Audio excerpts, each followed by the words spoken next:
हमने अतीत में कुछ अभूतपूर्व गैलेक्टिक मील के पत्थर देखे हैं। हाल ही की नई खोजों ने यह साबित किया है कि अंतरिक्ष के विशाल विस्तार में अभी भी कई रहस्य हैं जो मानव जाति द्वारा सुलझाए जाने की प्रतीक्षा कर रहे हैं। आज की इस वीडियो में हम इनमें से कुछ आकर्षक खोजों और ऑब्जर्वेशंस पर एक नजर डालेंगे, असाधारण कॉन्स्टलेशंस को देखेंगे और दूर के स्टार सिस्टम से रोमांचक सिग्नल्स और आकाशगंगा के हार्ट से रहस्यमय संरचनाओं को ऑब्जर्व करेंगे। एक प्लेनेट और 3 सितारे।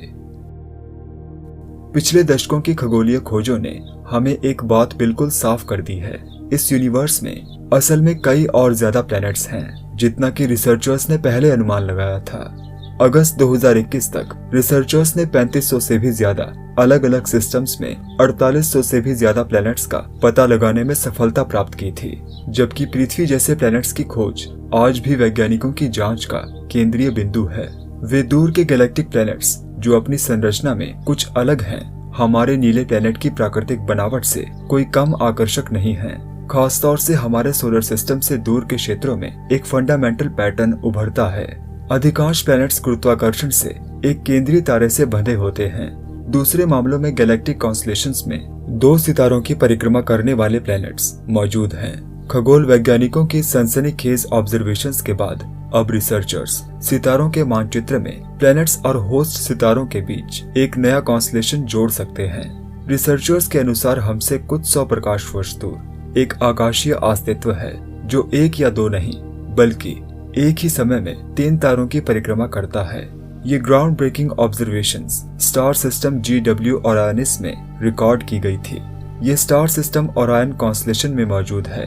इस क्षेत्र के भीतर जो पृथ्वी से लगभग 1300 प्रकाश वर्ष की दूरी पर स्थित है, यहाँ रिसर्चर्स ने 241 दिनों के समय अंतराल पर एक दूसरे की परिक्रमा करते हुए 2 तारों की खोज की थी, लेकिन यहाँ तीसरा तारा भी मौजूद है जिसका पता रिसर्चर्स को बाद में चला, जो हर 11.5 सालों में इन दोनों तारों की परिक्रमा करता है।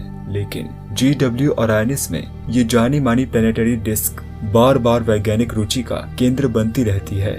हमारे अपने सोलर सिस्टम की बनावट के विपरीत यहाँ गैस और धूल की 2 बाहरी गोलाकार डिस्क अंदर वाली डिस्क से 38 डिग्री झुकी हुई है। खगोलीय जांच के डिटेल्ड मूल्यांकन ने और भी आश्चर्यजनक तस्वीर पेश की है।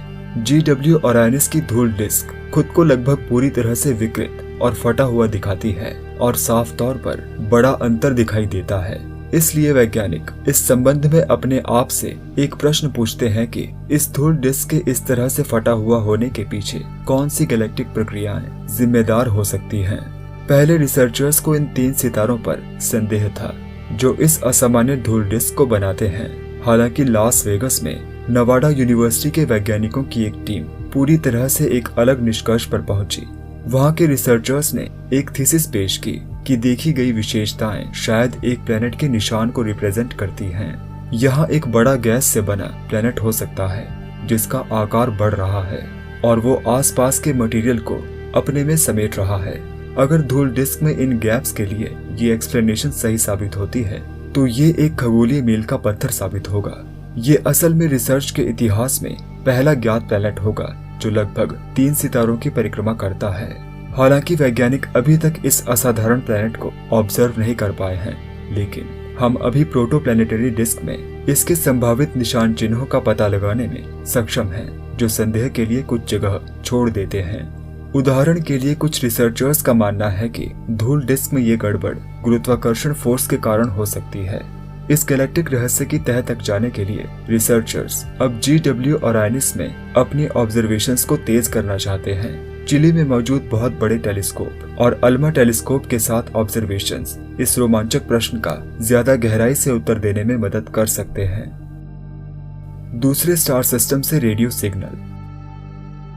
हमारे सोलर सिस्टम में मौजूद बाहरी प्लैनेट्स पर नजर डालने से पता चलता है कि सोलर सिस्टम में प्लैनेट्स आमतौर पर रेडियो वेव्स पैदा करते हैं और हमारे रिसर्चर्स पृथ्वी पर इन संकेतों का पता लगाने में पहले से ही सफल हो चुके हैं। उदाहरण के लिए विशालकाय जुपिटर से अपनी मजबूत मैग्नेटिक फील्ड के साथ रिसर्चर्स ने दूसरे स्टार सिस्टम में उत्पन्न होने वाले सिग्नल की तुलना करने के लिए लंबे समय तक इंतजार किया है। पिछले साल रेडियो टेलीस्कोप के एक बड़े यूरोपीय नेटवर्क लोफार की मदद से रिसर्चर्स की एक टीम ने एक आश्चर्यजनक खोज की। रिसर्चर्स ने अपना ध्यान 3 अलग अलग स्टार सिस्टम्स पर केंद्रित किया जिन्हें माना जाता है कि इनके आसपास प्लैनेट्स मौजूद हैं।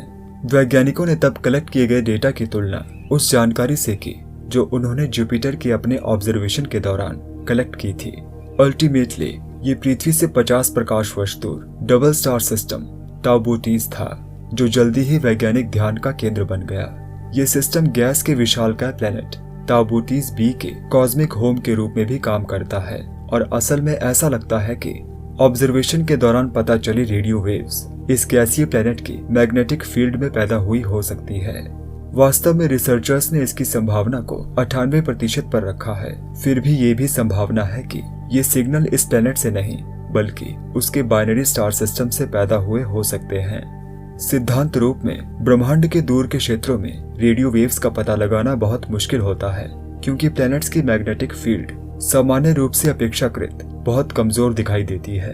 यदि रिसर्चर्स द्वारा डिस्क्राइब्ड थ्योरी कंफर्म हो जाती है तो इससे उन्हें भविष्य में एक्सोप्लैनेट की विशेषताओं को बेहतर ढंग से समझने में मदद मिलेगी। Fermi bubbles. कई लाखों साल पहले हमारी अपनी आकाशगंगा का सेंटर एक शक्तिशाली विस्फोट से हिल गया था। इस प्रोसेस के परिणाम स्वरूप आकाशगंगा से विशाल शॉक वेव अंतरिक्ष के आसपास के क्षेत्रों में निकली, जहां उन्होंने अपने रास्ते में आने वाली सारी गैस और धूल को गर्म कर दिया। हालांकि ये घटना कई हजारों शताब्दियों पहले हुई थी, फिर भी हम उन निशान चिन्हों को फॉलो कर सकते हैं जो उस समय आकाशगंगा में रह गए थे। हाई एनर्जी गामा रे के ये पैचेस रिसर्चर्स के बीच फर्मी बबल्स के रूप में जाने जाते हैं और आकाशगंगा की कुल चौड़ाई के आधे से भी ज्यादा हिस्से तक फैले हुए हैं। 2010 में पहली बार इन संरचनाओं की खोज के बाद इन्होंने शुरुआत में रिसर्चर्स के लिए बड़े सवाल खड़े किए। खास तौर पर हैरान करने वाला फैक्ट ये है कि ये बबल्स नियमित रूप से नए स्ट्रक्चर्स बनाते हुए प्रतीत होते हैं। रिसर्चर्स ने पहले ही प्लाज्मा की चिमनियों और 2 विशाल स्ट्रक्चर में धीरे धीरे रेडियो एनर्जी के गुब्बारे के विस्तार की पहचान कर ली थी।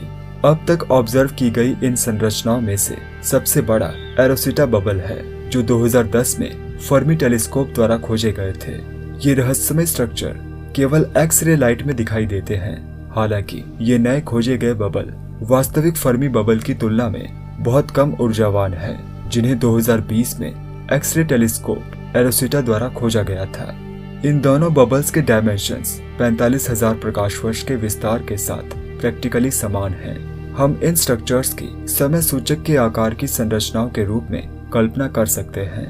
प्रैक्टिकली ये गैलेक्टिक सेंटर के उस पॉइंट पर फिक्स्ड हैं जहां दोनों बबल्स कन्वर्ज होते हैं। क्योंकि फर्मी और एरोसिटा बबल अपने आकार के मामले में सिमिलर हैं, यह निष्कर्ष निकालना वाजिब है कि इन स्ट्रक्चर्स के बीच एक फिजिकल कनेक्शन है।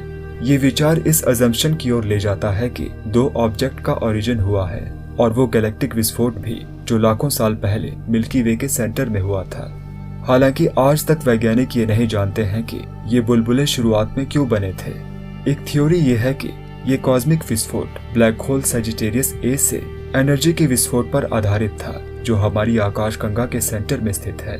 रिसर्चर्स की डिटेल्ड एनालिसिस से पता चला है कि इन एक्स-रे बबल को बनाने के लिए करीब 1 लाख सुपरनोवा से रिलीज हुई एनर्जी की आवश्यकता होती है। ये संख्या उन वैल्यूज से मेल खाती है जो खगोल वैज्ञानिकों ने पहले ही दूसरी आकाशगंगाओं में सक्रिय ब्लैक होल से एक्स-रे एनर्जी इमिशन में पता लगाई है। पृथ्वी का एक और चंद्रमा। जैसा कि हमें पता है कि हमारे नीले प्लैनेट के पास एक प्राकृतिक उपग्रह हमारा चांद है। वैज्ञानिकों को तब आश्चर्य हुआ जब उन्होंने कुछ समय पहले एक रहस्यमय ऑब्जेक्ट की खोज की जो आश्चर्यजनक तरीके से हमारी पृथ्वी के करीब आया था और फिर पृथ्वी की परिक्रमा भी की।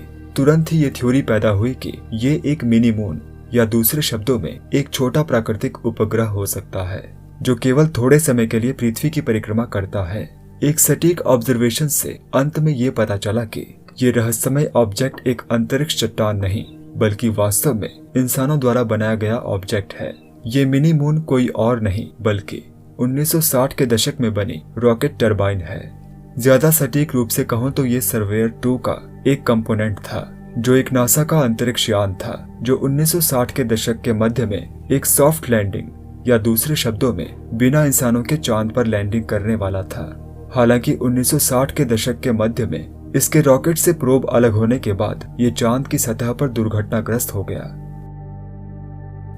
मैं आपके ओपिनियन में ज्यादा उत्सुक हूँ। आज इस वीडियो में हमने ब्रह्मांड की जिन लुभावनी खोजों के बारे में चर्चा की है, उनके बारे में आप क्या सोचते हैं? मुझे कमेंट्स में जरूर बताइएगा।